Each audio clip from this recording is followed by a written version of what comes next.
I, Felicity Hawthorne, a savvy merchant, found myself engaged to the self-absorbed Prince Reginald, whose vanity is suffocating.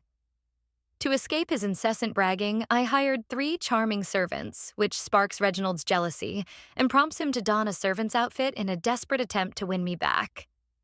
Silly story begins. Please don't forget to subscribe for more updates. Being engaged to Prince Reginald was like wearing a corset that was 2 sizes too small, constricting and utterly unbearable. Everyone admired his charm, but beneath that polished surface lay an ego so grand it could have its own postcode. I, Felicity Hawthorne, wealthy merchant of unparalleled skill, was tired of his incessant preening and self-importance. "Felicity, darling," he called one morning, stroking his perfectly coiffed hair. "Did you see the way I dazzled the crowd at the ball last night? They simply cannot get enough of me." I nearly choked on my tea. "Oh, yes, Reginald, you were positively glowing. I thought the chandelier might get jealous." It was during one of his endless monologues about his latest fashion choices that inspiration struck. What if I hired a few handsome servants? Not only would it distract me from the prince's tedious soliloquies, but it would also provide me with delightful company. I summoned my trusted assistant, Beatrice. "I want 3 servants, and they must be charming, intelligent, and able to hold a conversation without discussing themselves." She raised an eyebrow. "You're trying to teach the prince a lesson?" "More like a masterclass," I replied, a mischievous grin spreading across my face. Within days, I had my 3 servants: Julian, a witty poet; Edward, a charming dancer; and Thomas, who could whip up the finest pastries known to mankind. They arrived, each more captivating than the last, and I immediately started doting on them, much to Reginald's chagrin. "Felicity, you can't possibly prefer their company over mine," he exclaimed one evening as I laughed over pastries with Thomas.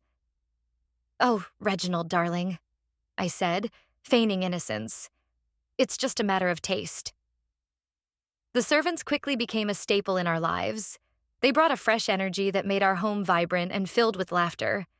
Even Reginald, despite his initial irritation, couldn't help but enjoy their company, though he would never admit it. Reginald, sensing his throne was wobbling, resorted to desperate measures. He appeared at my door one afternoon dressed in an ill-fitting servant's outfit, complete with a ridiculous cap that perched awkwardly atop his head. "Felicity, I've decided to join your delightful staff," he announced, puffing out his chest in an attempt to look dignified. I struggled to suppress a laugh. "Reginald, I don't think that's quite necessary." But there he stood, attempting to polish the silverware, making it clear he'd do anything for my attention. He even tried to arrange flowers, which ended up looking more like a botanical disaster. As the days rolled on, Reginald's attempts at servitude became increasingly absurd. He burned dinner, tripped over his own feet, and somehow managed to sprain his ankle while attempting to dust the chandelier. "Felicity! Help! I'm in dire straits!" he called, lying on the floor with a dramatic flare, one leg comically propped up. I burst into laughter. "You should stick to being a prince, dear. Servitude doesn't seem to suit you." Despite his failures, Reginald's sincerity began to shine through. Each mishap brought us closer together, and I started to appreciate the vulnerability he displayed in his attempts to win me over. Amidst the madness, I began to notice Reginald's softer side. One evening, as we sat together, him cradling his sprained ankle, me surrounded by pastries and poetry, I realized something had shifted. "Felicity," he said softly, his eyes earnest, "I thought being a prince would make me happy, but it's only now, in this madness, that I feel truly alive." His sincerity struck me.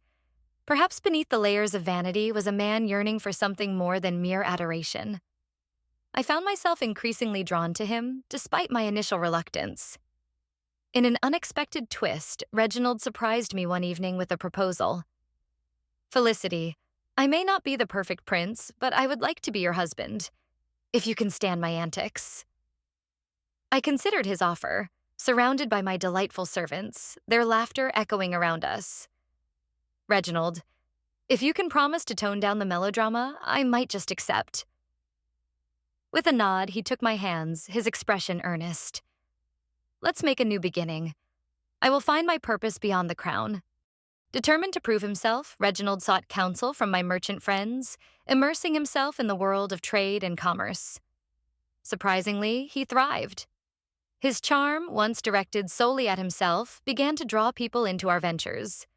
With my guidance, he learned the ins and outs of the marketplace, from negotiating with vendors to understanding the subtleties of supply and demand. The local merchants were skeptical at first, but Reginald's genuine interest and dedication won them over. I must say, Felicity, I never imagined commerce could be so exhilarating. He exclaimed one afternoon, his eyes bright with enthusiasm. I told you so, I replied, grinning. You're more suited for this than you realized. As he flourished in his new role, Reginald began to see the potential for his title to mean more than just royal prestige. After much discussion with his parents, the royal family decided to change his title from the Prince into the Duke of Westridge, a title that afforded him the authority to engage in commerce, oversee local matters, and most importantly, spend time with me. Duke Reginald? He mused one evening. It has a nice ring to it, and it would allow me the freedom to forge my own path. I watched as he embraced his new identity, transforming from a self-centered prince into a leader who genuinely cared for his people. He organized community events, helped local businesses thrive, and even established a charity for the less fortunate. One afternoon, as we strolled through the marketplace, he stopped to speak with a group of local artisans.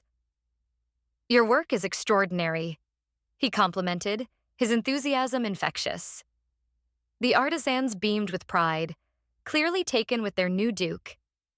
As our relationship deepened, I found myself falling for Reginald all over again.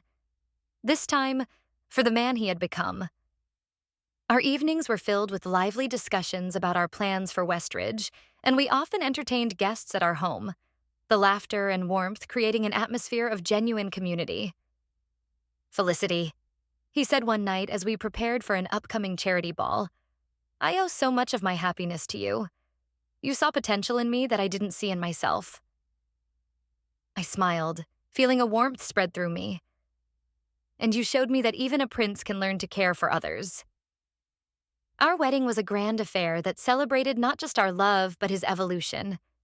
The townsfolk were invited, and my 3 charming servants played a vital role in the festivities, ensuring laughter filled the air. Duke Reginald and Duchess Felicity, the town crier announced, and the crowd erupted in cheers.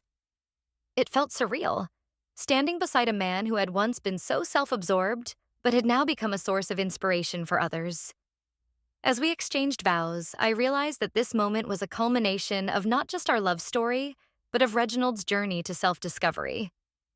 His confidence shone brighter than ever, and I couldn't help but feel proud of him. Together, we built a life filled with laughter and purpose.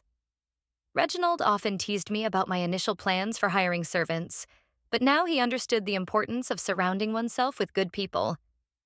In the months that followed, our lives became a whirlwind of charity events, community gatherings, and shared laughter. We took long walks through the countryside, where Reginald would recite poetry he'd written, and I would try to keep a straight face as he dramatically acted it out. One day, as we lounged in our garden, I turned to him. Reginald, you've come a long way. I never imagined you'd make such a wonderful duke. He chuckled, brushing a hand through his hair. It's all thanks to you, my dear. You dared to challenge me when I was content to be complacent. But life as a duke wasn't without its challenges. A few months into our marriage, news arrived of a potential economic downturn affecting Westridge. Panic rippled through the community, and Reginald sprang into action. We need to do something, he declared, pacing our drawing room.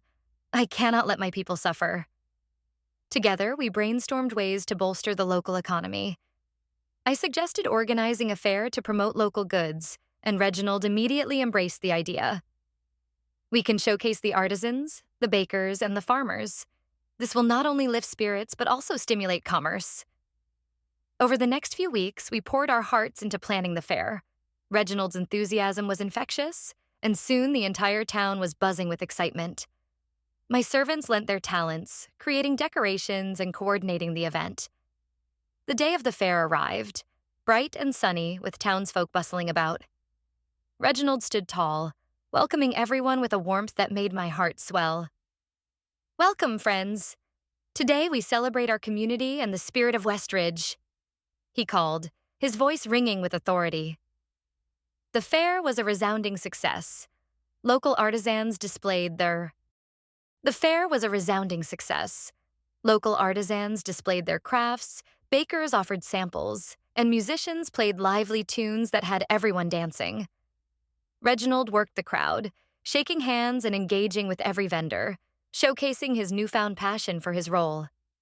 "Look at them, Felicity," he said, beaming as we surveyed the scene. "This is what leadership is all about." By the end of the day, the atmosphere was electric. The economic boost revitalized the town, and Reginald received heartfelt thanks from grateful citizens. As we stood together, surrounded by laughter and joy, I realized how far we had both come. In the months that followed, Reginald's reputation as Duke grew, and so did our love. We traveled to neighboring towns, sharing our successes and learning from others. Our adventures strengthened our bond, and the more we accomplished together, the more our hearts intertwined. One starry evening, as we sat on the balcony of our estate sipping tea, Reginald turned to me, his eyes filled with sincerity. "Felicity, I never would have thought I could find so much joy in serving others. Thank you for believing in me when I didn't believe in myself." I smiled, feeling my heart swell with affection. "And thank you for becoming the man I always knew you could be. Together, we make a formidable team." As we gazed at the stars, I knew our story was just beginning. We had built a life filled with love, laughter, and purpose, and I couldn't wait to see what the future held for us. Years later, as we strolled through the now thriving streets of Westridge, our hands entwined, I reflected on our journey. Reginald had transformed from a self-absorbed prince into a beloved duke who genuinely cared for his people. Our marriage had blossomed into a partnership rooted in respect and love. With each passing day, we faced new challenges and celebrated new victories, and through it all, we remained side by side. As I watched him interact with our townsfolk, I realized that true power lies not in a title, but in the connections we forge and the love we share. And so, dear reader, that is how a prince transformed into a duke and ultimately into the partner I always dreamed of having by my side. Our story became one of laughter, love, and an enduring legacy that would inspire generations to come. Story ends. Thank you for listening. Again, please subscribe to Silly Story for more updates. See you in another silly story.